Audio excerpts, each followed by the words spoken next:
in case it helps to pin this up later. All right, happy Monday. Did you guys have a nice weekend? Did you catch up on some sleep after studio reviews? Yeah? And you got your 367 turned in, hopefully? Looks like the majority of you did, or are about to, yeah? All right, great. I look forward to looking through those in detail and grading those over this week. Right, so moving on. This is always great. I can just go, project 1, done. Gone.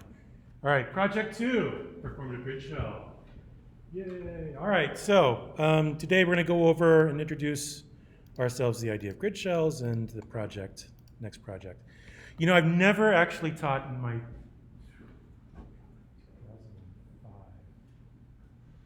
17, 18 years of teaching. I've never given one single test or quiz. All my classes are project-based. Like, I don't know what you would give a quiz on this about, like, computers are good, true or false, whatever it is. Anyway, project 2, right, introduction. We're gonna make stuff, right? So instead of just hiding behind our laptops, we're going to, ta-da, do some digital fabrication. I brought these and I can pass them around. Some examples from a few years ago, honestly. It's amazing that these two have actually held up that long. Just pass them around if you want to. Just give you a sense of what we'll be doing for project 2. There you go, yes, you use it as a Halloween costume if you'd like, you know, go as a grid shell, scare the shit out of anybody that's an architecture student. Goes, oh gosh, no, laser cutting, blah. All right, anyway, project 2.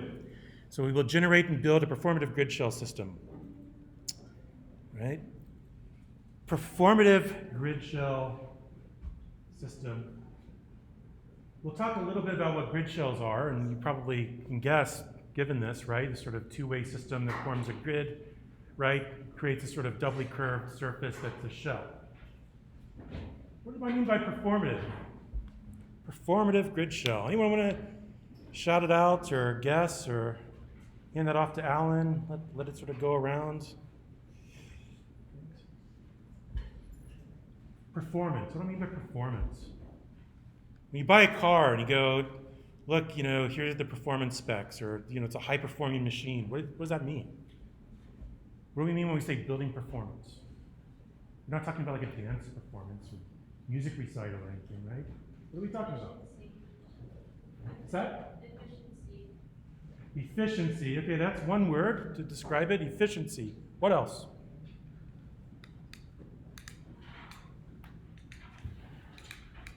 How something works, how well it works, how efficient it works, right? How much energy does it use? How much energy does it waste, right? Again, coming back to that word efficiency. Yeah, very good. Right, and so when we can sort of say this is going to be performative, the question is, well, what are we going to measure? How does it perform? Well, what criteria are we going to use in order to measure how well it performs, right? So we can think about this in several different ways, right? A grid shell is inherently a structural system, right? So we can measure its performance based off of how well it holds up to both vertical loads and lateral loads, right? If you're in structures, you know what I mean. You know what I'm saying? All right. Gravity, rain, water, snow, in places where I have snow, right? Those are all vertical loads. People stepping on it, right? Second floor, elephants on the second floor, we have to sort of design for that, right? Books, desks, etc. Live loads, dead loads. But there's also lateral loads, right? So wind and earthquakes and things like that, right? Wind is always trying to blow architecture over, right? Just always trying to push the envelope in. And so you always have to sort of think about these lateral loads as well. So anyway, that's one way of sort of thinking about performance, right? These things will be structural. Another way we can think about them is what's happening underneath. In the desert, it can provide shade, right? And so we can begin to measure how well it provides shade on the area underneath it or adjacent to it. And that's what we're going to do.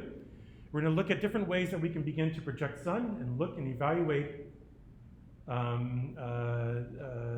where we would need shade.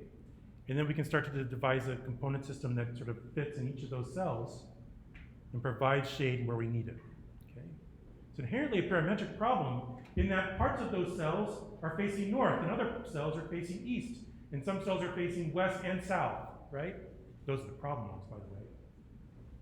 And so if we start to think about how to design a component system in which each individual shading component is slightly different, responding to its unique location relative to the sun and what we're trying to shade underneath, right?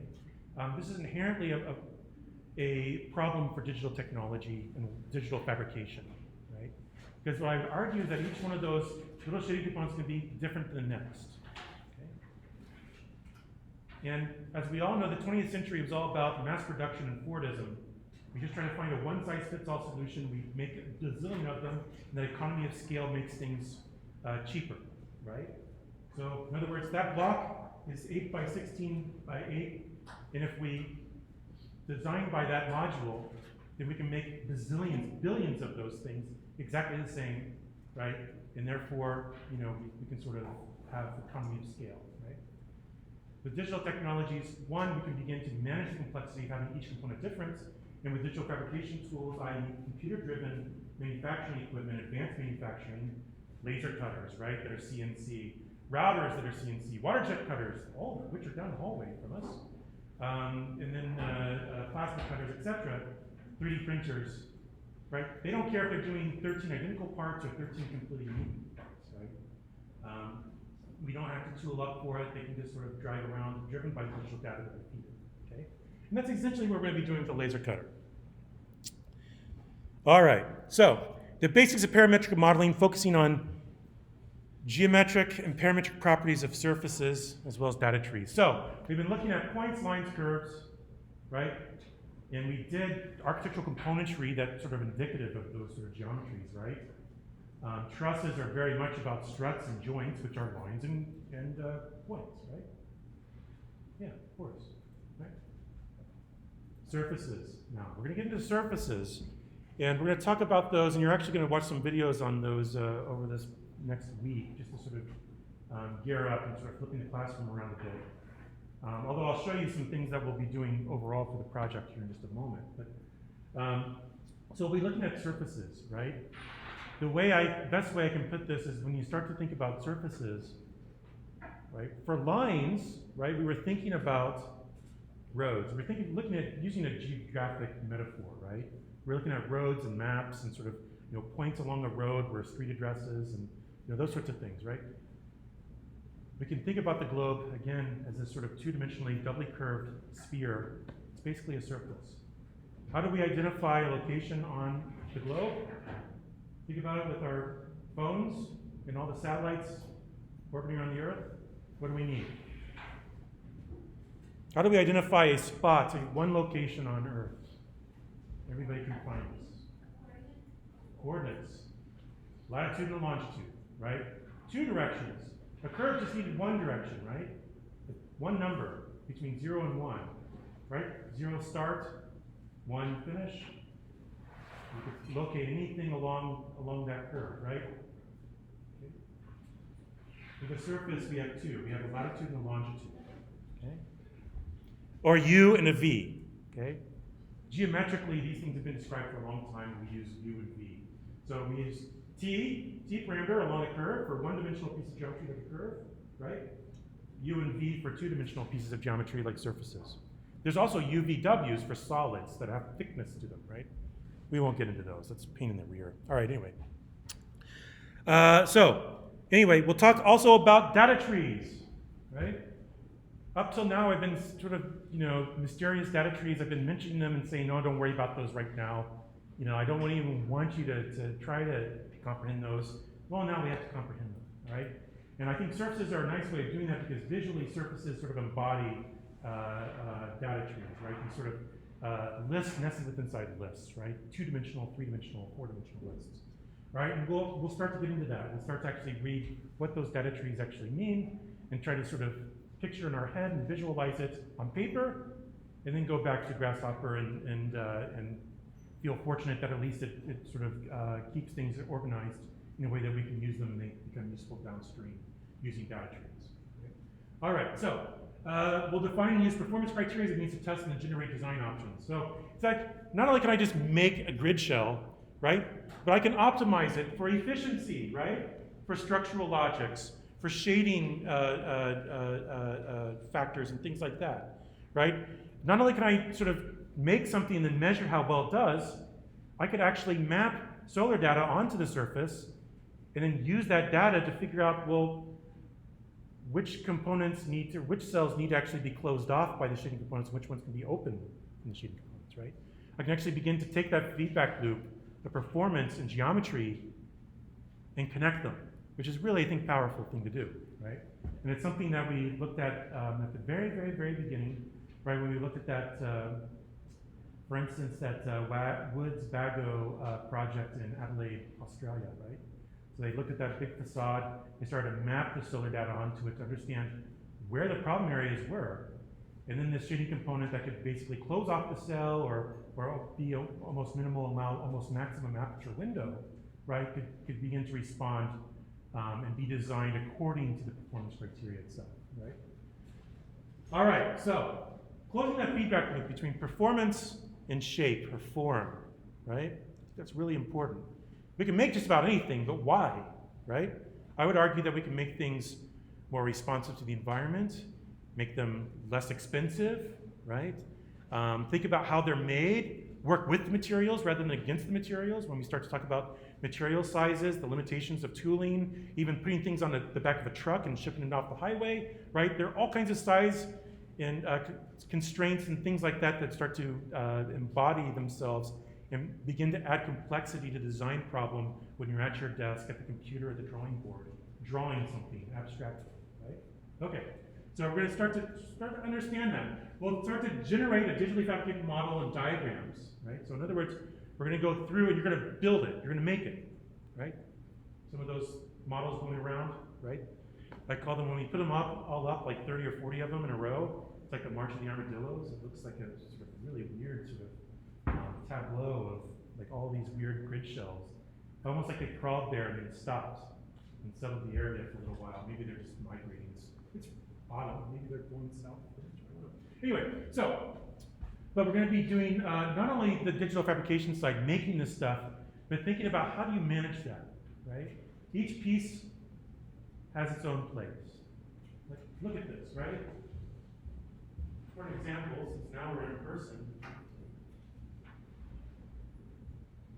there are 1, 2, 3, 4, 5, 6, 7, 8, 9, 10. 1, 2, 3, 4, 5, 6, 7, 8, 9, 10. 100 components, shading components. Each one is different. 10 cells, so 11 ribs going across, 10 cells in this direction, 11 ribs going across. The square of 11 is 121. 121 ribs, all different, with notches in different places, right? Managing that becomes just as important as being able to generate that kind of stuff, right? Labeling it, giving people the idea that it's not like this complex geometric jigsaw puzzle that you're trying to like guess at, right? But each one of these are labeled and each one has a specific location. All right.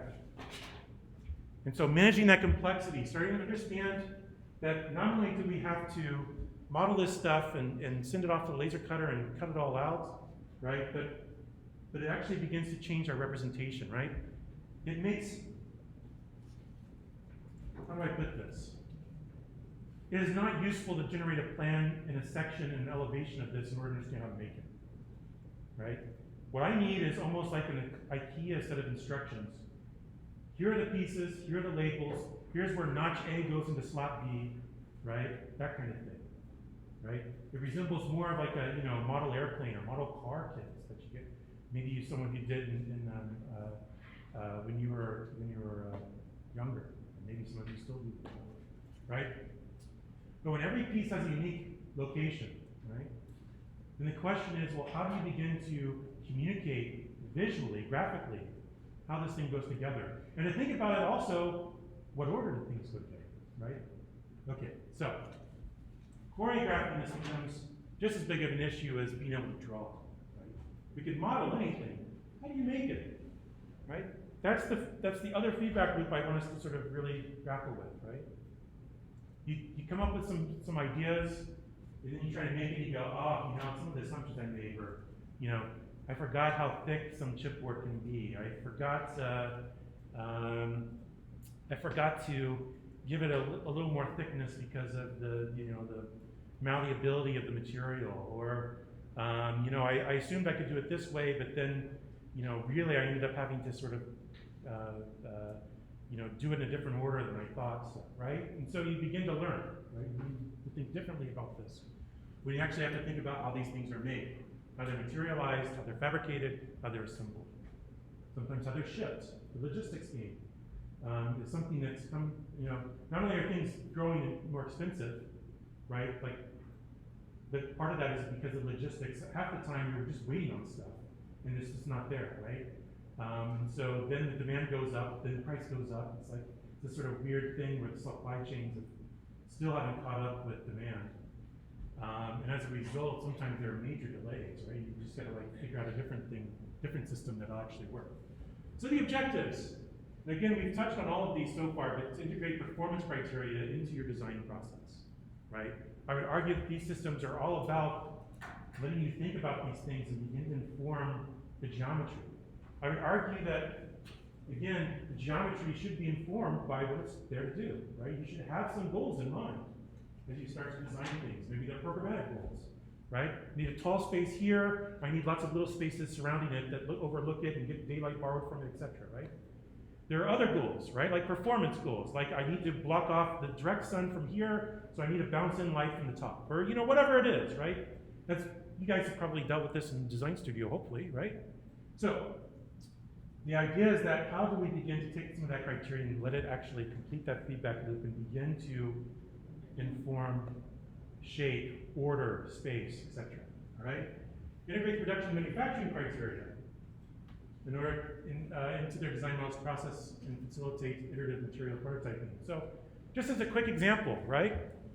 Why do we have modules like 24 by 24, 48 by 96, 8 by 16 by 8? What's the commonality between all of those modules? They're all divisible by 4, 8, 12, and 16, right? And so when you put these together with plywood, with drywall, with floor tiles, you can actually start to make things match up, right? Come on, you guys know that, right? There's reasons why things are like certain dimensions. When things aren't the right dimensions, then things really get screwed. Yeah, you guys knew that, I hope.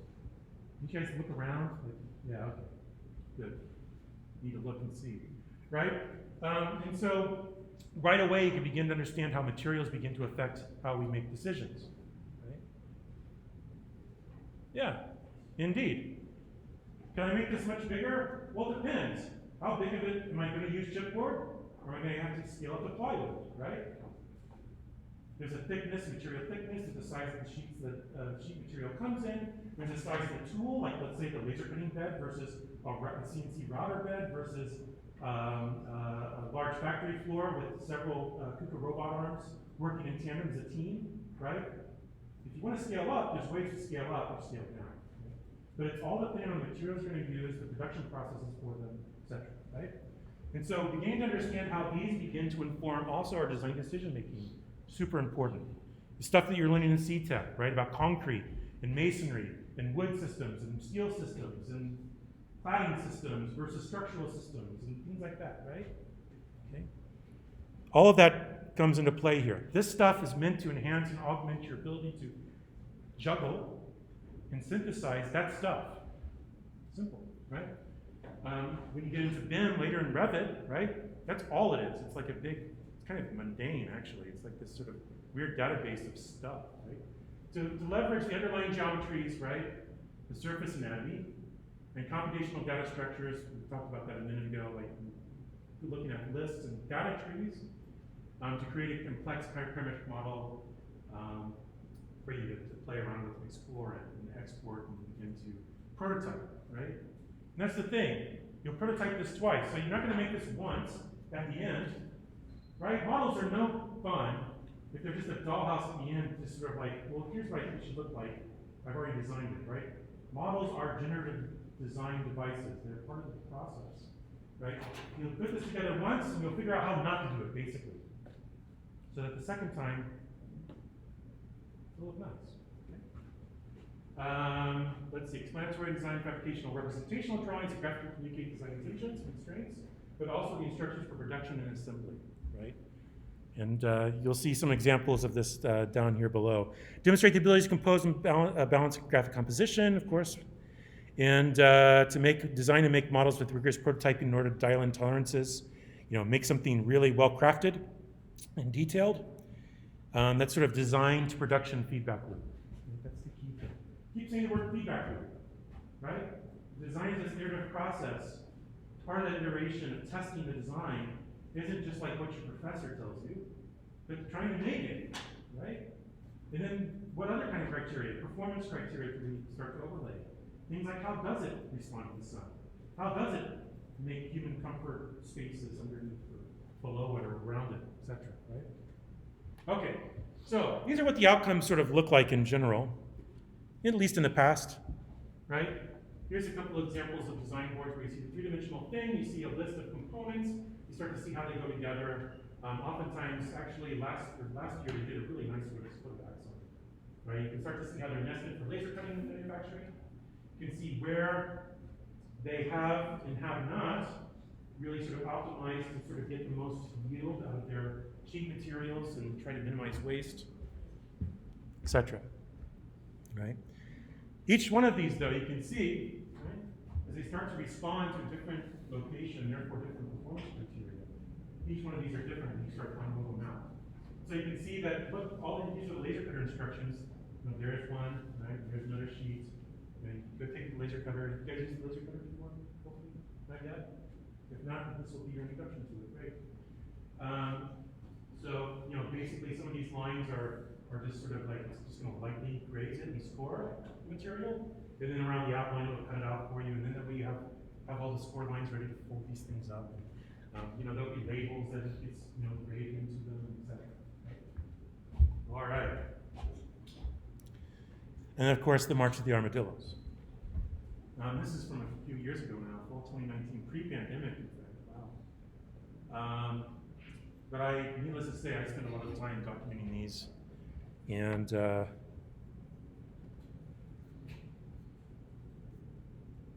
is this the same one? Yeah, this is the same one. Let's see. I need to get better at file management. Ugh. Anyway. All right, this is the schedule in short. And again, this is sort of where I'm shooting for, sort of mid-November. We wrap this up, and that way you're free to really focus in on wrapping your studio up. I know that last part of November gets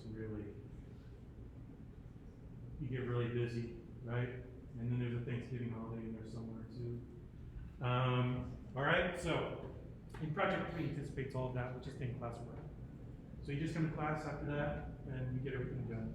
So, but basically, we're going to take the rest of October and the first half of November to do this. So I'm going to try to see if I can get Kyle in from the wood shop or from the laser cutting shop to sort of talk to you guys about the process and give you guys a template and things like that. Or maybe we even go in there and see a little demonstration if you haven't seen that yet. On Wednesday, I'll actually bring some Bristol paper for you guys to use, and we'll do some paper folding, quick prototyping. So you'll have something physical that then you'll take and make digital, you'll model digitally, okay, using Grasshopper for your shading components. So anyway, that's it in short, and we'll see. We'll shoot for there. If you need extra time, I'll give it to you. I don't really care.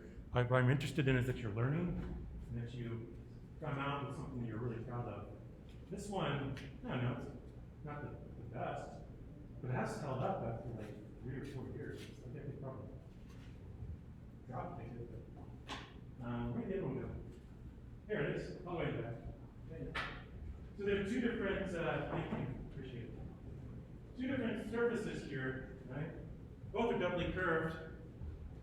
I don't know if you guys really care or not, but here's double curve, but the curves are in the U and the V are going the same directions, like a dome, right? Or a sphere. Not a sphere really, but you get it. Here's a saddle shape where the double curvature, the curvature in one direction is the opposite of the curvature in the other direction, right? So in other words, if you think about this as a set of U's, the ribs, all the U's are going in the same direction, downwards. Here, we have ribs going in the upward direction in one direction, and then downward direction in the other. Right? So between the U and the V, or the left and the left. Right? And I'll give you some examples of those that you can use and play around with in order to generate your surface.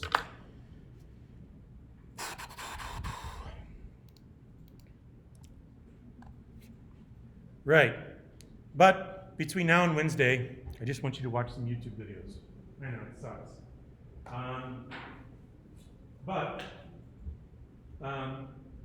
Similar to before, where we started learning about lines, points, and curves, and doing some of the basic widgets for how to deal with these, we're going to do the same thing for surface.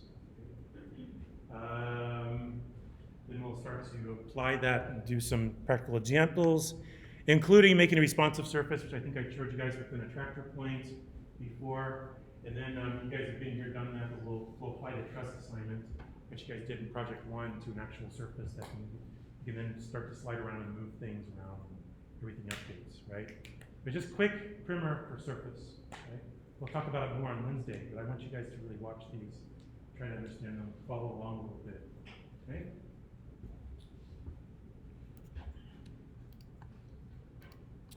Right, so just to give you a sense of what these things actually look like.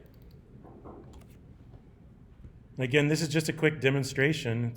Just pay attention. Just delete emails while we're at this. I'm always just waiting around, so just deleting junk. Half the emails I get are just delete me's. Engage medieval donors. What? Gosh, I get the most weird. Do you guys get the weirdest junk mail? All the time. I get like 50 emails per hour, and they're all like half of them, at least half of them I delete without even reading. All right, so here we go.